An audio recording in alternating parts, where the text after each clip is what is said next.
Hai hello, salam sejahtera Malaysia, selamat petang tuan-tuan dan puan-puan. Tidak lama lagi PRU15. Sudah pasti gempar di sana, gempar di sini.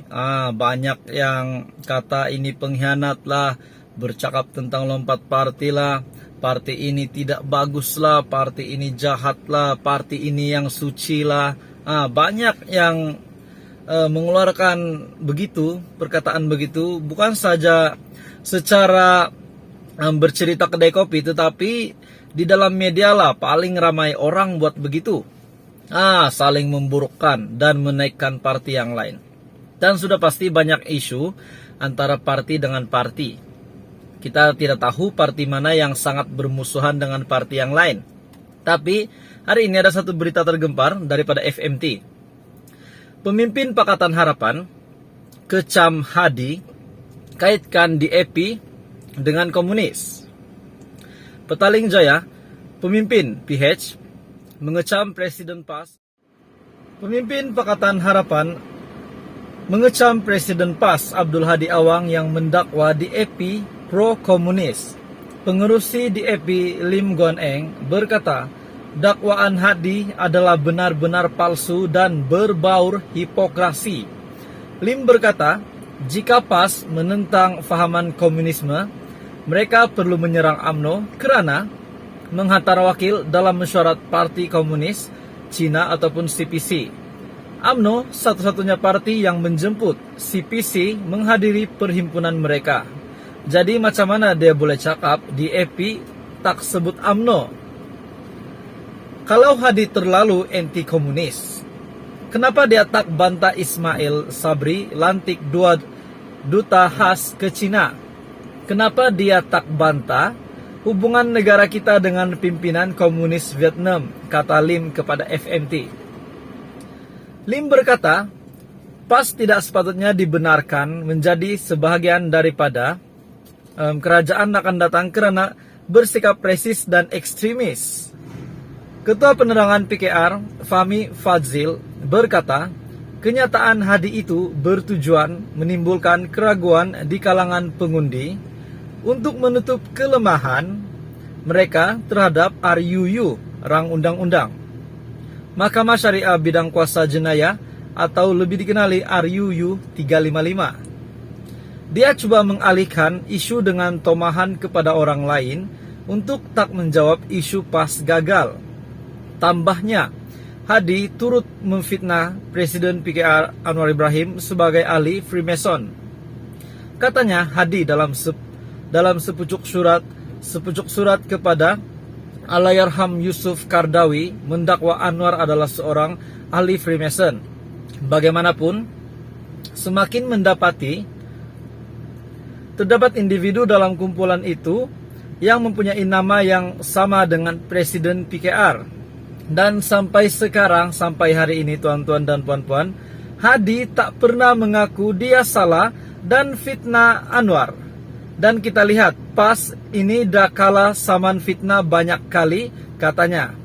Manakala ahli jawatan kuasa eksekutif pusat CEC DAP Syaridzan Johan menyifatkan tuduhan Hadi sebagai tidak masuk akal dan mencerminkan apa yang ditawarkan Parti Islam itu. PAS tidak mempunyai apa-apa untuk ditawarkan kepada rakyat dan mensasarkan serangan ini. Mereka tidak visi dan tidak boleh menawarkan penyelesaian. Hadi menghangatkan suasana ketika negara yang sedang bersiap sedia pada ketika ini untuk pilihan raya umum ke-15. Dengan berkongsi beberapa poster di Twitter, menyeru rakyat menolak DAP dan komunisme. Beliau berkata, DAP mesti ditentang kerana pro-komunis.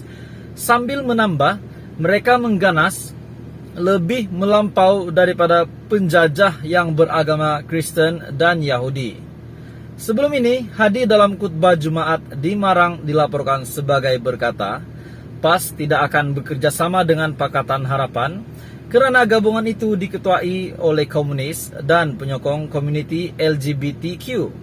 Manakala PAS menangguhkan hasrat untuk bekerja sama dengan Barisan Nasional bagi membolehkan gabungan menjernihkan kekeruhan kerana ada pemimpin yang rakus mahu memerintah negara dan terlibat dengan rasuah.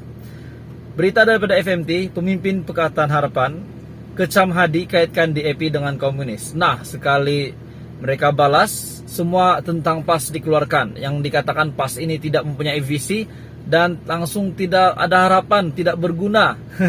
Jadi tuan-tuan dan puan-puan, pemimpin Pakatan Harapan sudah pasti tidak puas hati dengan apa yang dikeluarkan oleh PAS ini, dan sudah pasti parti komponen yang lain dalam Pakatan Harapan juga tidak puas hati. Dan hari ini kita telah mendengar satu kenyataan yang mengatakan parti PAS ini begini dan begini. Jadi ini pasti mengejutkan Hadi Awang.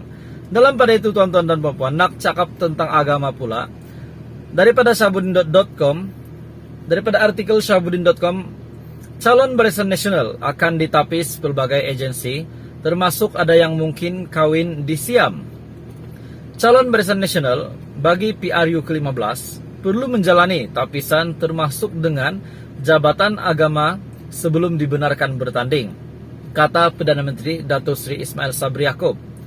Beliau berkata, saringan dengan jabatan agama yang julang kali diadakan itu bagi memastikan pemilihan calon Barisan Nasional lebih teliti dan mereka tidak terlibat dengan pelbagai isu syariah, termasuklah pemberian nafkah. Ismail Sabri yang juga naib Presiden UMNO berkata, pemilihan calon masih dalam proses dan pembentangan pusingan pertama telah dibuat oleh pengurusi perhubungan negeri sebelum dibuat oleh kedua dalam perjumpaan sekali lagi. Kita juga akan ada saringan, kena buat pemeriksaan antara nama-nama yang dicadangkan itu. Kita akan menyemak dengan polis, SPRM, Suruhanjaya Pencegahan Rasuah Malaysia, jabatan insolvensi, mungkin kali ini dengan pejabat agama, pejabat kadi pun kita kena semak juga kot. Ada yang kawin kat Siam ke, kata Ismail Sabri. Ada yang nafkah, anak tak bayar.